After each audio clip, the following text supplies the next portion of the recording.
ჩვენი ქვეყნის უახლეს წარსულს თუ კიდევ ერთხელ გადავავლებთ თვალს, გასაგები გახდება, რატომ არის დასავლელი პარტნიორების შეშფოთებაც და გაფრთხილებაც ასეთი მკაფიო და შეუვალი. მორიგჯერზე კრიტიკული გზავნილების მოსმენა ქართული ოცნების ხელისუფლებას და მასთან ერთად ქართულ ხალხს ამჯერად ეუთო ოდირის სადამკვირვებლო მისიის მხრიდან უწევს. სათქმელი ხელისუფლებისთვის კარგად ნაცნობი და მრავალგზის გამეორებულია.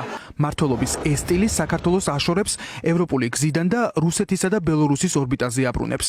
დემოკრატიული უკუსვლა საქართველოში პარტნიორებისთვის შესამჩნევი და შემაშფოთებელია. ჩვენ ღრმა შეშფოთებით ვაკვირდებით საქართველოში მიმდინარე მოვლენებს, მათ შორის ბოლო პერიოდში ოპოზიციონერი პოლიტიკოსების დაპატიმრებებისა და გასამართლების გათვალისწინებით. ჩვენ ასევე მოვუწოდებთ ხელისუფლებას გაუქმოს ბოლო დროინდელი კანონმდებლობა, რომელიც ხელს უშლის სამოქალაქო საზოგადოების ლეგიტიმურ საქმიანობას. სამოქალაქო და პოლიტიკური უფლებები დემოკრატიისა და კანონის უზენაესობის ქვაკუთხედია.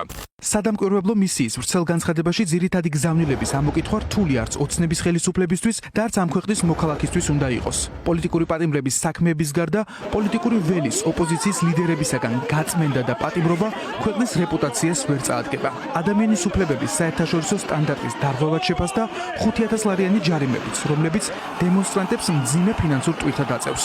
რუსული კანონის მიღებასთან ერთად ყველაფერი ეს საქართველოს ევროპულ მომავალზე ძირ გამომთხრელად მოქმედებს.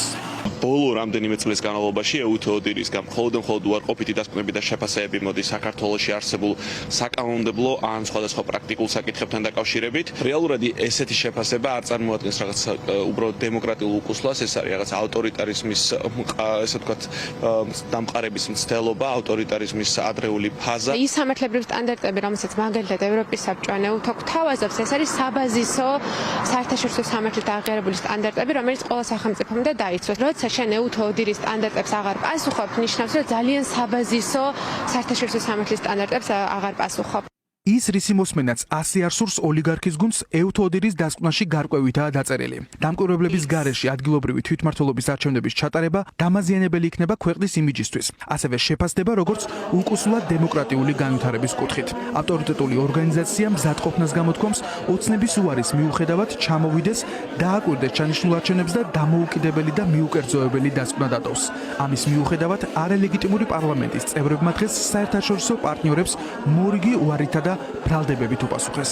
შეუძლებელია და მას მოკლებულია რესურსის ჩადება იმაში, რასაც თავად ევროკავშირი და თავად ეუთოს წევრი სახელმწიფოები პატივს არ სცემენ ხოლმე და არ უსმენენ და არ ითვალისწინებენ. თუ ეუთო ოდირი მიაჩნიათ ობიექტურ დამკვირვებლად და თუ ეუთო ოდირი მიაჩნიათ, რომ მისი სიტყვა გადამწყვეტია ასეთ ვითარებაში, თუ გადამწყვეტი თუ არა, ერთ-ერთი წამყვანია, მოდი 24 წლის დასკვნა აღიარონ იმ ადამიანებმა, ვინც ახლა ჩვენ მოგვიწოდებენ, რომ ეუთო ოდირზე გავაკეთოთ სწორება, მაგრამ ისე ვის ფარსი გავითამაშოთ, რომ ეუთო ოდირი ჩამოვიყვანოთ, ეს დაბულინგებული ეუთო ოდირი და მერე კიდე იმის დასკვნა, ვინც სად მოისვრის, კაცმა არ იცის, ასეთ ვითარებაში ლაპარაკი ძედვედია. ოცნება სადამკვირვებლო მისიის არჩევნების შემდგომ დასკვნას დღეს ისე კითხულობს, როგორც ეს მათ პოლიტიკურ მიზნებს ესადაგება. არჩევნები არ გაყალბებულა, იმეორებს ივანიშვილის გუნდი და არგუმენტად ისევ ეუთო ოდირის დასკვნა მოყავს. ოპოზიციაში კი ქართულ ოცნებას სპეკულაციებში ადანაშაულებენ და ამბობენ, რომ უარი სადამკვირვებლო მისიის მუშაობაზე მხოლოდ ერთს ხატყობს. ოლიგარქი ადგილობრივი არჩევნების მიტაცებისთვის ემზადება. ამის მიუხედავად, როგორც ცნობილია, ოპოზიციური პარტიების ნაწილი ჩანიშნულ არჩევნებში მონაწილეობის მიღებას მაინც გეგმავს. ეუთო ოდირის არჩევნებში წერია, რომ ეს არ იყო თავისუფალი და სამართლიანი არჩევნები. და ეს არის სწორედ არჩევნების გაყალბება, ამას ნიშნავს. ეუთო ოდირის განცხადებამ კიდევ ერთხელ დაადასტურა ის, რომ ქართული ოცნება გასული არის კონსტიტუციური ჩარჩოსგან, გასული არის დემოკრატიული პრინციპებიდან და ღირებულებებიდან.